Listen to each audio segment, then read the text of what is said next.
Dobro večer poštovani slušatelji, 20 sati 16 minuta, slušate iste i različite. Tonski je realizator Zvonimir Tomičić, glazbena urednica Gordana Grizaj-Pogačić, novinarka Danja Dubravac, ja sam Miruna Kastratović.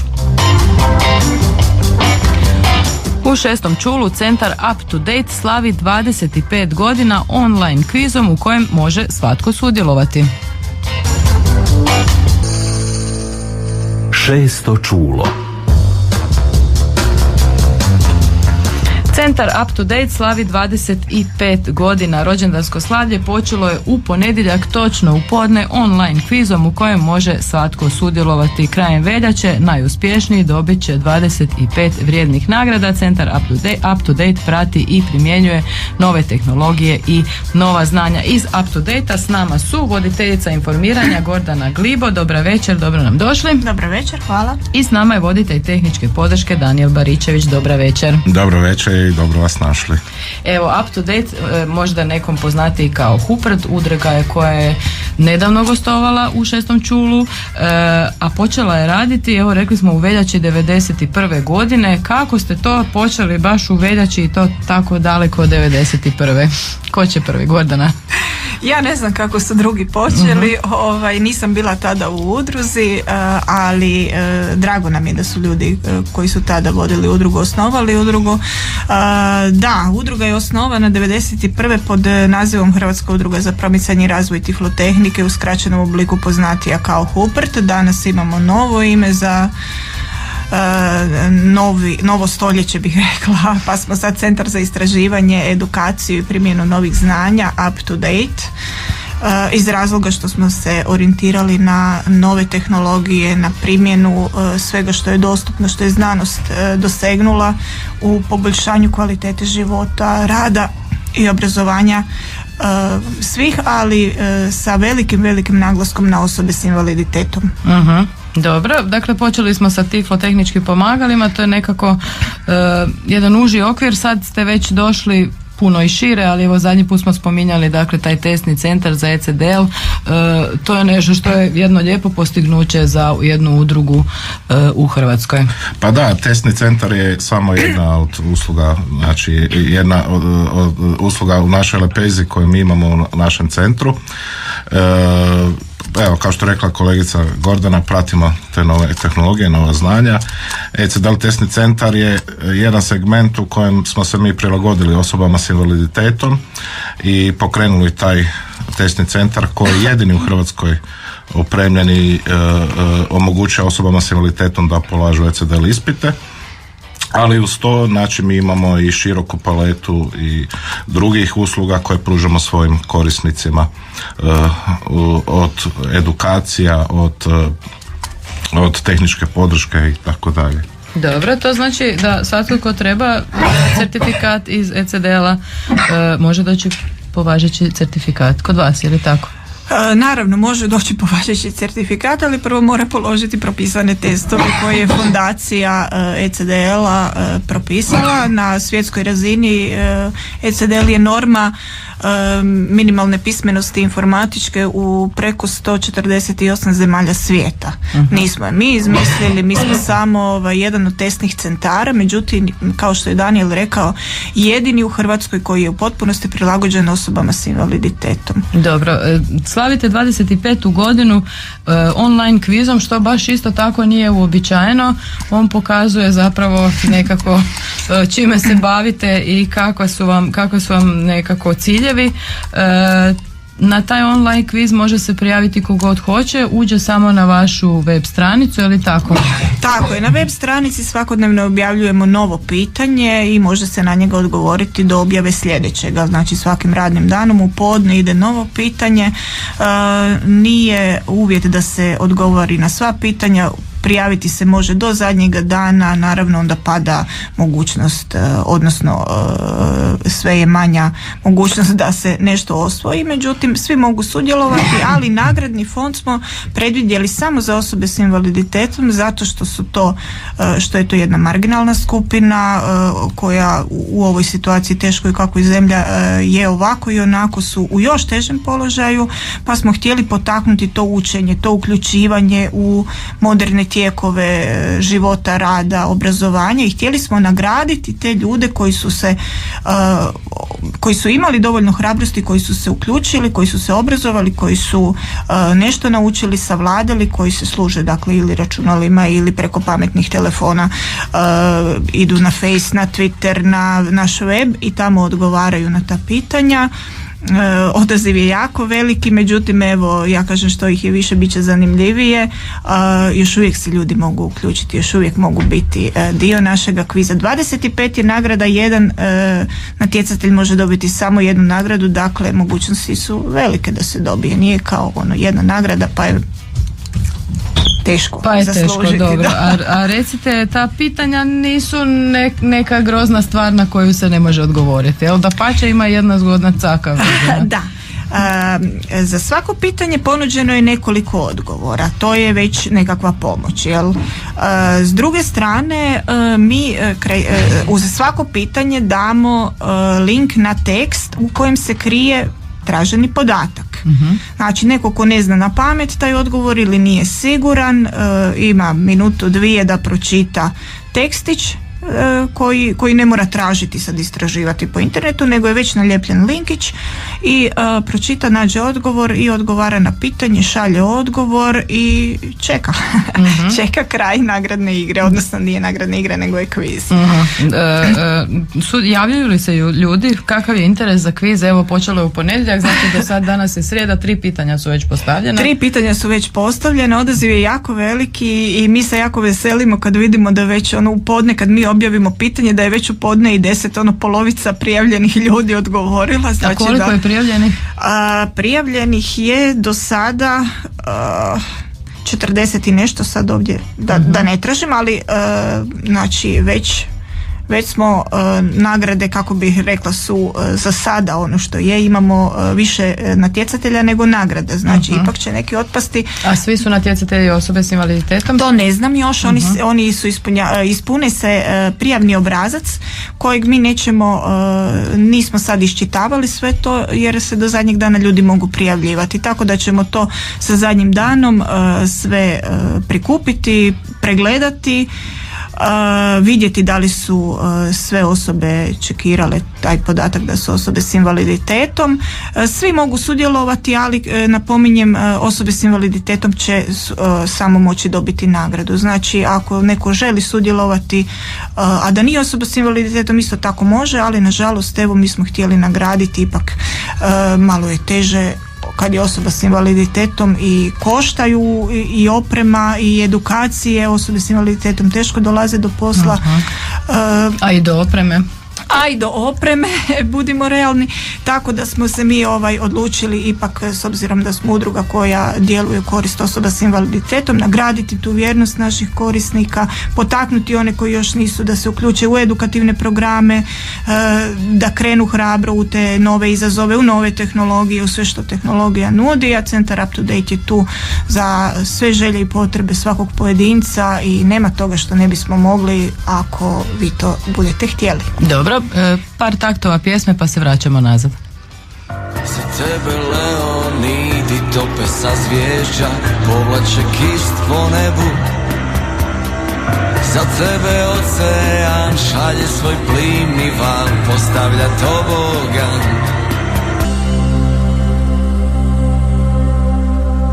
Šesto čulo. Evo, kao što jingle reče, u 6. smo čulu, predstavljamo Centar Up to Date koji slavi 25 godina. Nažalost, voditelj tehničke podrške Danijel Baričević nam je otpao jer je prehlađen i puno kašlja, ali je s nama i dalje ostala voditeljica informiranja Gordana Glibo. Evo, gospođo Glibo, rekli smo da Centar Up to Date zapravo stremi, prati i najviše se bavi razvojem novih tehnologija, novih znanja, svime što postoji da bi se prvenstveno mladima s invaliditetom omogućilo da lakše napreduju, da se školuju, da se zapošljavaju i tako dalje. Što je to novoga, evo, što trenutno je znanost izmislila, a postoji u Hrvatskoj? To je dosta bitna razlika, pretpostavljam. Pa da, ovako, znanost je izmislila gotovo sve, ja bih se usudila reći, stvarno ima toliko toga da teško već i pratimo, jer svaki dan izlazi nešto novo pa na svjetskoj razini, pa smo mi mala zemlja dok dođe do nas. Međutim, mi pratimo i preko interneta, nastojimo se domoći svake novotarije pa ju istestirati, je li to pristupačno, kome sve, zašto, kako bi se moglo ako nije to popraviti, unaprijediti. Naravno iza toga slijedi opet osmišljavanje edukativnog programa, nekakve edukacije, tečaja da ljudi to savladaju, da nauče se koristiti time što imamo, što je novo stiglo. Sad su vrlo aktuelni ovi pametni telefoni na touch, pa je to vrlo teško osobama koje ne vide ili vide jako slabo i osobama koje se teško koriste rukama, koje iz bilo kojeg razloga teže koriste ruke ili im teže ide fina motorika, i tu je veliki izazov kako savladati, prevladati takve poteškoće. Međutim, nije nemoguće, jel? Tako da se sad dosta oko toga i mučimo i trudimo, ali napretka ima i neprestano dolaze nekakve nove verzije koje su sofisticiranije, naravno. Tu su i sve više koristimo internet i vi znate i sami u vlastitom životu, a kako tek onda drugi ljudi koji teže se recimo se snalaze u gradu da bi išli, odnosno teže im je otići u grad, pa sada ja to idem tražiti, naći, lutati. Radije se posluže internetom, naravno ako se znaju služiti njime.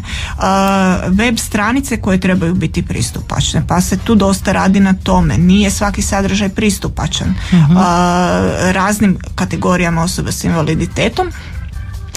Tu smo dosta radili, imali smo i jedno istraživanje u suradnji s UNDP-em gdje smo provjeravali pristupačnost stranica gradova i bila je situacija dosta ovako. Kako je bilo? Kakvi su bili rezultati? Dosta poražavajuće, da, bilo je onako vrlo malo skroz pristupačnih, pa onda dosta onako srednje pristupačnih i najmanje je bilo, istina je Bog, uopće. A koje su recimo pristupačne? Pa sad ja ne znam napamet, ovdje ih nemam, ali bilo ih je, šareno je društvo bilo. Međutim, kako bih rekla, sve konvencije, sve zakoni, sve to stoji lijepo na papiru. Međutim, nema sankcija, ili nema nadzora, ili nemate se kome s tim obratiti, ili se obratite pa onda to stoji, pa znate, pa da, pa potrudit ćemo ili se, pa oni nešto. koji rade stranicu ne znaju koga bi pitali. Ili ne znaju koga bi pitali. Ja uvijek volim pohvaliti, istaknuti Institut za hrvatski jezik i jezikoslovlje i dečki iz marketinga koji su radili stranicu predsjednici Kolinde Grabar-Kitarović, koji su u samom startu, prije nego što je išta objavljeno, pitali ljudi kako da mi opristupačimo te stranice, taj online pravopis, digitalnu verziju i predsjedničinu stranicu. Znači oni su pristupili vama? Oni su pristupili ispravno, oni su se javili nama, ne znam da zašto još baš nekom. vama? Ne znate da li su još nekom? Pa ne znam da li su još nekome, uglavnom nas su našli. Sad ti procesi mogu biti različiti, nije ni važno, važan je krajnji produkt, a to je da su te stranice pristupačne. Htjela bi razjasniti da čitači zaslona kojima su sad te stranice pristupačne ne koriste samo isključivo slijepe osobe. Tu je vrlo veliki broj osoba koji slabije vide iz bilo kojeg razloga. Tu su osobe s cerebralnom paralizom koji imaju probleme s fokusom gledanja. Iz raznih razloga meni su to nastojali liječnici objasniti kako to ide, ali s obzirom da nisam iz branše pa nisam ali uglavnom koriste dakle, da, i druge osobe sa disleksijom. To je jedan novi moment gdje smo razmišljali kako pomoć. Studenti su se javili, 2 njih, teško je bilo studirati sa teškim disleksijama, ili odustati ili dalje se mučiti, patiti. Kad su čuli za čitače, ljudi su došli, znači samo inicijativno su se potrudili, mi imamo krasne rezultate s njima i oni su se preporodili, olakšali sebi sve svoje muke po studiranju, jer im je lakše bilo slušati čitač, kompjuter, nego da čitaju sami. Znači Dobro. to je jedan širi krug ljudi, to već nisu samo slijepe osobe. Dobro, a šta znači prilagodba online pravopisa? To je novi pravopis, je li tako? To je novi pravopis, znači imamo ga u onom tiskanom obliku, kupimo ga ili ga posudimo pa ga čitamo, listamo i tako knjigu, papir i to. Međutim, postoji na webu digitalna verzija tog online novog našeg pravopisa koja je čitljiva tim čitačima. Nije svaka stranica čitljiva čitačima, negdje čitač jednostavno ne čita ništa ili čita nešto samo jer sadržaj nije pristupačan. Kako, zašto, šta, to je sad tehnički zahtjevnije objašnjavati i vjerujem da ne bi bilo baš ni zanimljivo slušateljima, ali postoji mogućnost. Znači treba voditi računa o drugima i drugačijima u ovom društvu. Možda je to mali broj, ali i taj mali broj ima pravo na dostupnost informacija i ima pravo na obrazovanje. Dakle, da tražite, danas svi znamo da mnoga djeca i u osnovnoj školi imaju zadaće pa moraju nešto na internetu. Ja znam po svojoj djeci, mislim, malo pa treba nešto sa interneta. Da bi bili svi u jednakoj poziciji, to treba biti pristupačno. To recimo, neko treba pristupačno. Neka najnovija novo tehnološko dostignuće koje ste pronašli i koje bi htjeli implementirati negdje ovdje u upotrebu u Hrvatskoj.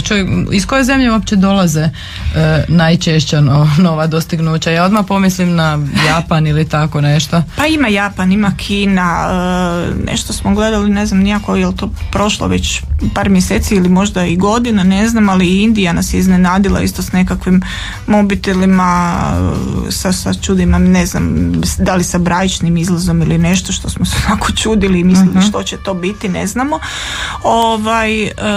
Međutim da, teško je doći do takvih uređaja, uložiti u nešto što nisi siguran, što ne znamo, nemamo feedback ni od kojeg korisnika, je li to, kako je to, šta je to.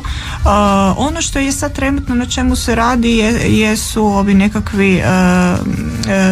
nekakve verzije ovih digitalnih udžbenika, to. Dobro. Znači, puno se sad radi na modernizaciji školstva, čujemo redovno da će se raditi i velika reforma kurikuluma, ići će se na digitalizaciju svega nečega i tu treba isto voditi računa da digitalni sadržaj budu pristupačni, jer ima dosta djece u integraciji, dosta djece koja ne vide, slabo vide, dosta djece koji imaju tako probleme sa rukama, teško je djetetu koje inače se teško počešlja pa još držati i listati knjigu, a ne daj Bože knjižurinu od 300 stranica, jel kakvih imaju klinci u 7. 8. razredu, nisu oni tome krivi, međutim i sad već dobivaju unazad ne znam nekoliko godina CD-e uz knjige, a neki ih ne mogu koristiti, a platili ih jesu. Je li to pravedno i pošteno? Nije. Dobro. Znači taj sav sadržaj treba biti pristupačan. Ne onda kad već bude plaćen, napravljen pa da se popravlja, da se onda nešto s nečim, da bi se nešto dobilo krpa, nego pa u startu košta. Tako je, nego u startu kad se već radi da se napravi kako treba. Zato smo tu.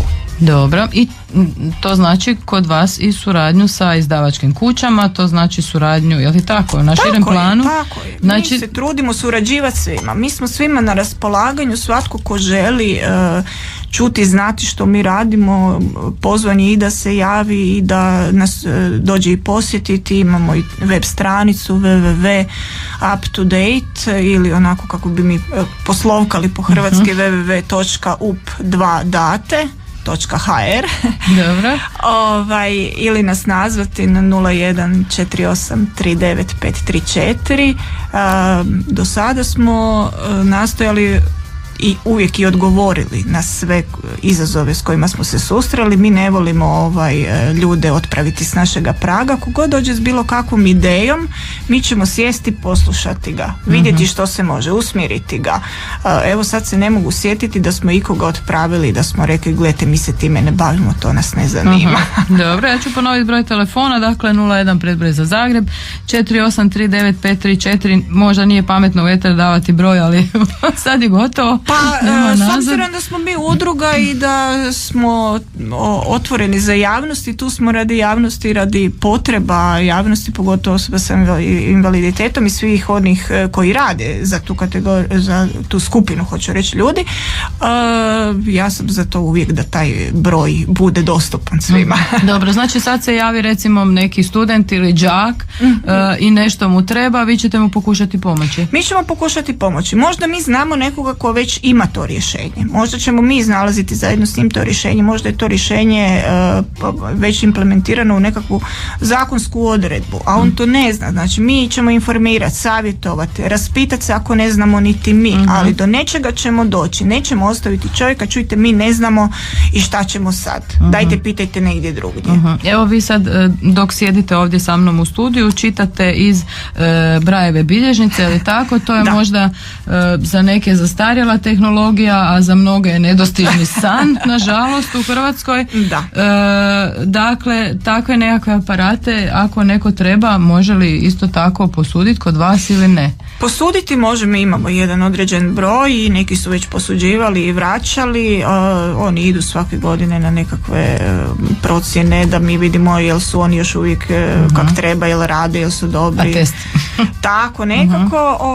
I naravno idemo na to, ako ima više zahtjeva, da onda dobije onaj kome je to potrebitije, pa je onda to uvijek nezahvalan onaj posao da se dodijeli jednome, drugome ne, međutim zato postoje nekakvi kriteriji. Ali recimo ja na svom radnom mjestu gdje puno moram i terenski biti odsutna na terenu iz ureda, onda mi ovakava sprava, uređaj, kako god ju nazovemo, znači samostalnost, jer meni niko ne mora bilježiti, meni niko ne mora ništa iščitavati, ja imam tu svoje podatke pohranjene, neke koje sam si sa kompjutera prebacila unutra na poslu, tu ću još nešto dopisati, pa kad dođem nazad u ured ću poslati kolegama ako je potrebno ili ću unijeti u bazu na naš server i tako. Znači nešto što omogućuje, ovo je konkretno za slijepe osobe i brajica je izlazna informacija ovdje, ali jednostavno kad sam evo kao sad ovdje kod vas, ja ne mogu sad uzeti čitač zaslona pa da mi on čita, pa ja slušam i vas i njega i da to sve buči i ronda. Da, a i sporije je. Tako je, dok bi ja čula, pa dok bi to registrirala, ovako ja čitam direktno kao što vi čitate. Dobro, rekli ste da niste nikog do sada odbili, možda najneobičniji zahtjev, prijedlog, se sjećate nekoga? Pa imali smo nekakve, sad smo već u prijateljskim odnosima s tim ljudima, ali kad su mi banuli na vrata fotografi, znate, šta bi vi fotografi, gospodo draga, pa jedan bi radio radionicu fotografiranja, ja velim dobro, a s kim, koja vam je ciljna skupina? Velijan, pa znate, mene zanima kako slabovidni ljudi bi fotkali, što bi oni vidjeli na toj slici. Mi smo odradili tu radionicu, to je bila krasna izložba i na trgu Bana Jelačića je bila, a onaj drugi je bio još nevjerojatniji, on je došao i rekao ja ću napraviti izložbu reljefnih fotografija i to će biti postavljeno u mraku.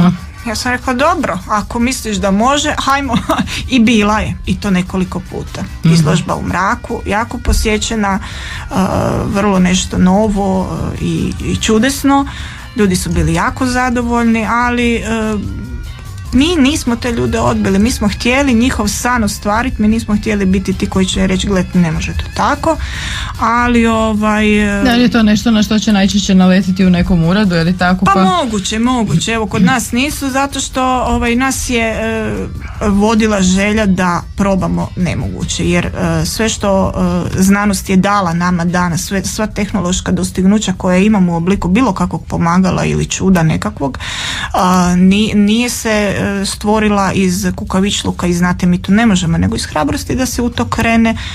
A ako nas ima dovoljno u uredu, mimo svih birokratskih poslova i mimo onoga što imamo redovito tehničku podršku, edukacije, informiranje, savjetovanje, radionice razne koje imamo, ako nas ima dovoljno, a najčešće nas ima dovoljno ili se jednostavno kloniramo, onda napravimo sve što smo zamislili, tako da evo ja zbilja ne vidim ne vidim, inače to je činjenica, ali samo nam je nebo granica.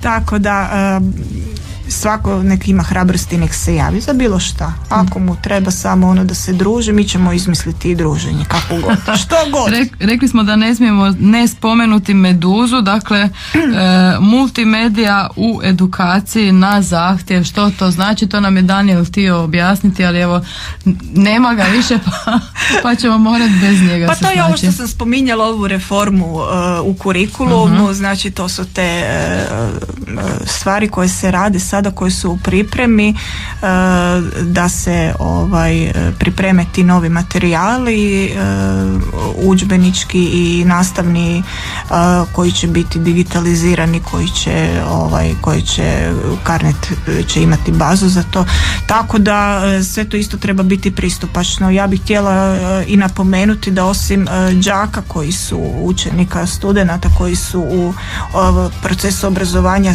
osobe s invaliditetom, da postoje i profesori koji su osobe s invaliditetom. Znači i njima to mora biti. Mi imamo nekoliko ljudi koji su slijepi profesori, profesori koji su u kolicima i tako, dobro, ali za ove profesore koji su slijepi zaista treba taj sav čudesni sustav biti prilagođen, da ne bi morao moliti stalno kolege čovjek da mu to ispunjavaju, da mu to iščitavaju, da mu nešto tu, ako već postoji mogućnost da to bude pristupačno, jel tako, a postoji. I zato oko toga je naš Daniel jako angažiran i zato mi je krivo da nije tu da sad da nam to pojasni još detaljnije, ali evo, oni su bili i u Dubrovniku na CUC konferenciji međunarodnoj gdje su izlagali 2 rada baš na tu temu. Jedan je bio pristupačnost koji je Daniel izlagao, a 2 volontera naša mlada su izlagala jedan novi model učenja slova, gdje osim latiničnih slova uče se paralelno i Brajeva slova, znači dijete već zavisno kakvo je, ali sve je tu i ne moramo ništa dodatno dodavati za onoga ko uči Brajevo ili znakovno pismo.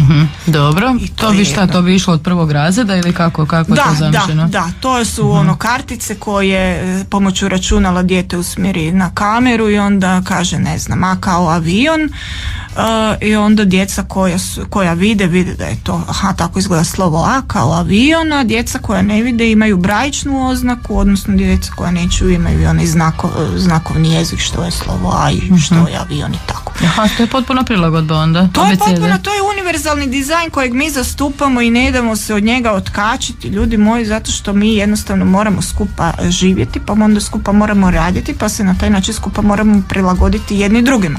Jer ako mi napravimo prilagodbu sebi, onda to ne valja onima drugima. Onda kad oni to poprave posao, onda ne valja onima trećima. Kad se nas 3 dogovorimo, onda se jave 4. Sad pak nije nama to dobro, nas to ugrožava, nas to ograničava i nešto. Smeta. Tako je, mi moramo svi zajedno sjest i to, kao što sam rekla u onim pohvalama za ove stranice pristupačne, u početku, prije nego što se ulože sredstva, prije nego što se raskopa, prije nego što se napravi, plati, da se mi dogovorimo šta to je, što to nama treba, a da nikome drugome ne smeta i nije opterećujuće i ograničavajuće, i onda tek napraviti, a u to sve uključiti krajnjega korisnika u testiranje, u fazu testiranja, jer poslije ljudi kasno, onda moramo popravljati, žaliti se i 100 stvari, posvađamo se svi među sobom za ništa.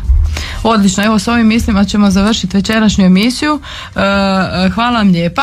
S nama je, poštovani slušatelji, u 6. čulu bila voditeljica informiranja iz centra Up to Date Gordana Glibo. Dakle, Gordana, hvala još jednom i čestitamo 25. obljetnicu centra. Hvala.